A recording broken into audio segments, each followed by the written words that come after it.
Hi, good afternoon, guys. My name is Craig Lurcher, and I appreciate Dr. Fulmer letting me come to this office to present to you guys today. How was your guys' day at the office? Okay, that's pretty good. What made it a good day? Cool. Well, that's fun. Well, today I want to present something to you. I want to present communication. So let's get cracking. Now, there's many forms of communication. What's one of the forms of communication you use? Okay, that's a good one. What about you? That's a fun one too. So these are the ones that I came up with. There's many forms of communication. No matter what way we communicate, it could be different things. So the earliest that we learn how to communicate is when we're a baby. And now, how did we communicate as a baby? Is that right? We cried. And when we cried, what would happen? Yep, usually our parents came and helped us, gave us the need that we want. This is when we learned that speaking or communicating is important, and we knew that someone was going to listen. Now we kind of learn this in reverse order. It's probably more important to listen and then speak to make it more understandable. Now, there is a difference between hearing and listening. Hearing is an involuntary action. You just sit there and you could hear stuff. There's like no reason for it. Now, what could listening be? Why would listening be different? Okay, that's a good point. Now, listening is when you're focused on someone. You're engaged with them, eye contact, speaking with them, and you're using all your energy to understand what they're saying. Okay? Now, I have a presentation that I want to show to you. It's a speaker named Julian Treasure, and he's a professional on listening. And that's what he has to say. Great quote. I said at the beginning we're losing our listening. Why did I say that? Well, there are a lot of reasons for this. First of all, we invented ways of recording. First writing, then audio recording, and now video recording as well. The premium on accurate and careful listening has simply disappeared. Secondly, the world is now so noisy, with this cacophony going on visually and auditorily, it's just hard to listen. It's tiring to listen. Many people take refuge in headphones, but they turn big public spaces like this, shared soundscapes, into millions of tiny little personal sound bubbles. In this scenario, nobody's listening to anybody. We're becoming impatient. We don't want oratory anymore, we want sound bites. And the art of conversation is being replaced, dangerously I think, by personal broadcasting. I don't know how much listening there is in this conversation, which is sadly very common, especially in the UK. We're becoming desensitized. Our media have to scream at us with these kind of headlines in order to get our attention.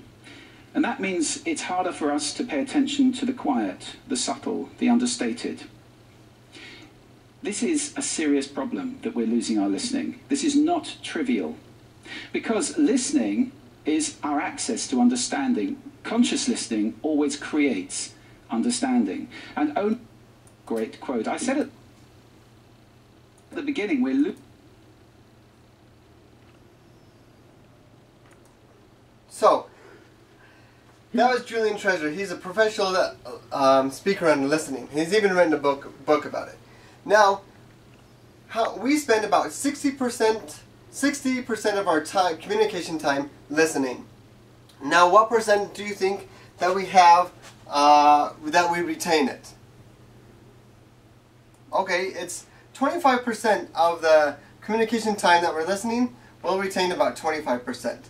Now, how can we up that 25% to be even better? Well, we need to be the active listener. We need to be able to keep that eye contact, that motivation, that emotion behind the listening, so that we can connect with our patients. Now, when our mind wanders, which it does, here's a little help for us. It's an acronym of STOP. So if our mind wanders and we're trying to get it back, this is what we can do. First, stop. Realize that our mind is wandering. Next, we can take a breath. You know that breath or you could take that, breathe in for 4 seconds, hold it for 7, and then breathe out for 8. That is not only relaxing, but it's kind of comforting too. And then that way you can be able to refocus on what you're doing. So next is, also we don't probably want to breathe in and breathe out in front of the patients that we have. might not be a good idea. Next, we want to observe what went wrong. Where are we? What do we need to get back to? And then we can proceed from there. Again, we probably don't want to do this in front of our patients, but when there's a time where you feel our mind is watering, where we're not dealing with patients, take this time and do this, and it will probably be beneficial. I really like this quote. It's so true. We need to be active in our listening. We need to be in contact with the people that we're talking to, our patients. Keeping that eye contact and feeling their emotions so that we understand what their needs are. And this will be very beneficial as well. Now there's another acronym with RASA. Now with RASA, to help understand this, is we need to receive the message. Okay, who are we talking to? Okay, we're talking to so-and-so, let's be involved in a conversation. Now we do appreciate what they're saying with the little subtle cues of okay, even the head nods is beneficial. That way they understand that you're taking the time and listening to them and their needs are important to you. And then we need to summarize what they've said. So what you're telling me is, or I can help you by doing, and then the important part is, again, is ask questions. Ask the questions that maybe you don't understand so that way you can get more personal with them. Now how can we listen better? Well, here's a few ideas. We could talk less. We could get rid of our distractions. What are some distractions that we have here? Maybe the bright light coming in from the windows, cell phones. Maybe we're worried about something at home. As we can get rid of those distractions, we can focus more on our patients. And then also we need to feel our patients' emotions too. What's bothering them? Get to know them. Like for example, if a patient comes in and they say, oh, my back really hurts. And you can say, oh man, it looks like your back does hurt. Well, what's wrong? What started it? They can explain it to you, and then you can write it down and like, okay. And then give it to Dr. Fulmer. Give the information to Dr. Fulmer. Like, Dr. Fulmer, this guy hurt his back, and he's in lots of pain. So when the patient comes in and Dr. Fulmer says, I understand that you hurt your back. What's wrong? What happened? And that way, that communication back and forth knows that you have been listened to. And that information has been passed on to the next person. And then, an important one is that don't judge too early. Now there's a story I'd like to share with a young boy. We'll call him Troy. Now Troy was an active little boy, and he told his mom that his stomach really hurt. So his mom took him to the doctors. And the doctor gave him some anti-acid medicine for him, thinking, okay, he'll get over and he's fine. So he takes his medicine, and then he tells his mom, Mom, my stomach still hurts. And after 3 weeks, he's lost 35 pounds. Now he's at a weight of 63 pounds. And so the doctor admits him to the hospital, but he's in the part of the hospital where it deals with anorexia. The doctors just thought he was anorexic, and he was trying to cover up his problem by just saying his stomach hurt. But the doctors weren't really listening.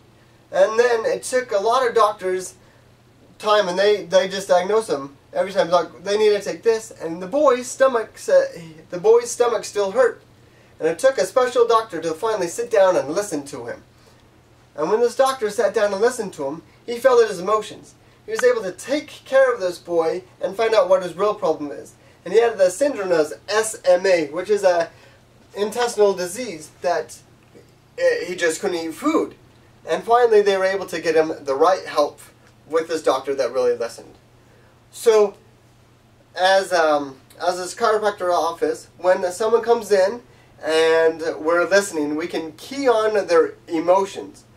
And that way it can be beneficial for you and for your patients.